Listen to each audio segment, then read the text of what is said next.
Within this generation, big changes are happening.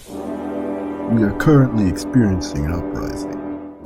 There are many communities out there, once rejected or unacknowledged, that are marching proudly into the foreground. However, there are other communities out there that are still hiding, fearful of judgment and rejection. Oh wow, was that him doing the voice acting? Yo, that's insane. I've never heard his voice No, before. right? So crazy. Yeah, the quiet kid's talking. Get over it. I can hear your little singlet minds through the screen.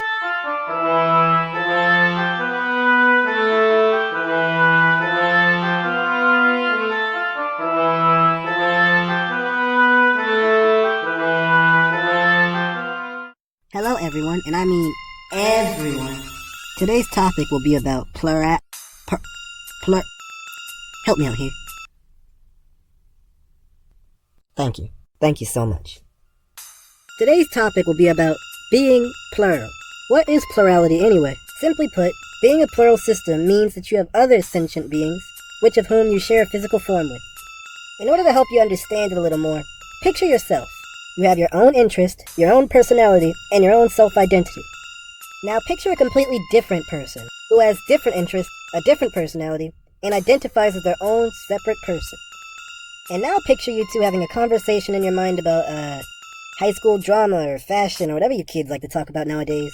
That's sort of what it's like to be plural. It all sounds crazy, but it's actually 100% true and real, as proven by neurological studies. There are many different branches of plural systems, but today we'll be focusing on Tulpamancy. Yeah, woohoo! What?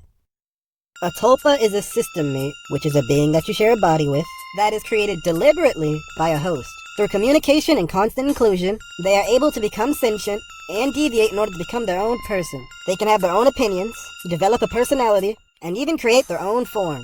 Yes, this is a community-verified definition. The one on Google is a little outdated and kind of misleading. If you want to learn more about tulpas, check out the link in the description to a video that goes in depth on the history of Tulpamancy and how it differs from current Tulpamancy. The video isn't created by me, but it's still good information.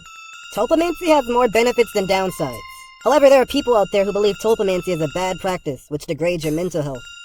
And hey, I don't blame them. Just imagine walking up to someone and saying, "Hey, I have other people living in my brain, and we all share a body." Yeah, they'd probably send you to the nearest psychiatrist. Or worse. But a majority of people who believe this are just misinformed. So allow us to dump some knowledge on your heads. We're going to be debunking 3 common misconceptions of which tulpa are usually mistaken for. Number 1. How does a tulpa differ from a demon? People usually believe that voices in your head automatically mean, I don't know, a demon spirit is invading your brain and it's making you crazy. But tulpa are created in your mind, meaning that they can't come from, that place. Another reason why people often associate tulpas with demons is because of all the fake horror stories online about tulpa trying to take over their host body or other bad things. A majority of these stories are fake, and the ones that aren't fake are probably mistaking Tulpamancy for things like schizophrenia, which they are not the same, and you should probably seek help. My bad, not probably. Immediately. Number 2. How does a tulpa differ from an imaginary friend? Most imaginary friends in movies and TV shows are able to move freely and speak their own mind. But this is completely unrealistic. Imaginary friends aren't sentient, meaning that they aren't self-aware, and they don't have the ability to respond freely. Tulpa, on the other hand, are sentient. They are able to think freely, make their own decisions, and even disagree with their creators. Also, imaginary friends are extremely temporary. Just the tiniest distraction and poof, that thing is forgotten. Depending on how developed a tulpa is, it may last for a very long time. Most likely forever, because Tulpamancy is a lifelong commitment. An imaginary friend can actually become a tulpa if its creator spends enough time with it. Enough for it to start developing emotions and become sentient. Number 3. How does a tulpa differ from DID? Oh boy. This is where things start to get a little bit difficult. The other 2 were easy to explain because they had a lot of differences. Tulpas and alters, on the other hand, are very similar. First, let's discuss what DID actually is. DID stands for Dissociative Identity Disorder. It's caused by repeated childhood trauma. Uh-oh. This video is starting to get a little bit dark. Alters are sentient, they can have their own opinions, their own form, their own personality. I swear I said those words like 3 times already.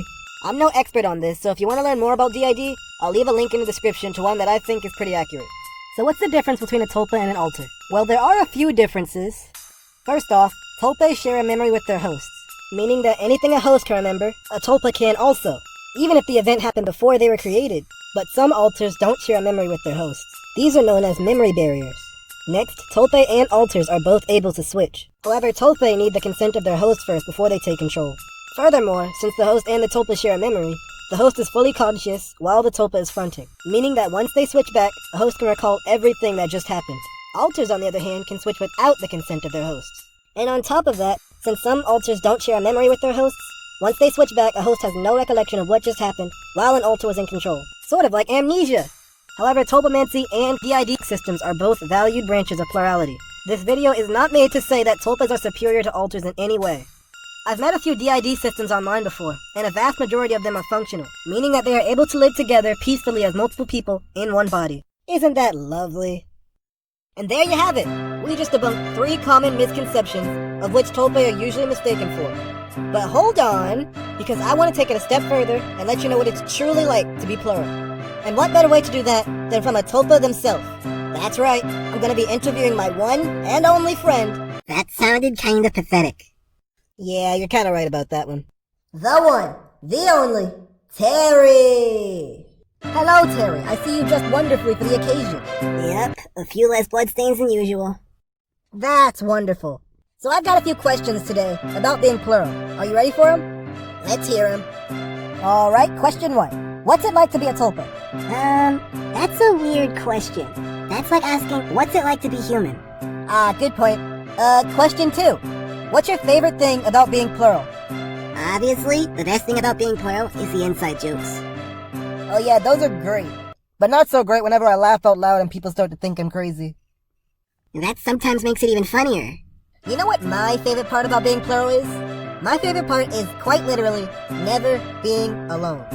Thank you so much for that. There you go with the mushy stuff again, Case. No, I'm serious. It's nice not to be alone. Could you imagine what it must be like for singles whenever they have no one to talk to?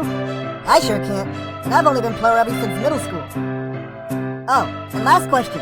What do you have to say to all the people who believe plural systems are negative? Please keep your answer school appropriate. I don't want to have to do any more editing. Well, I might as well keep my mouth shut then.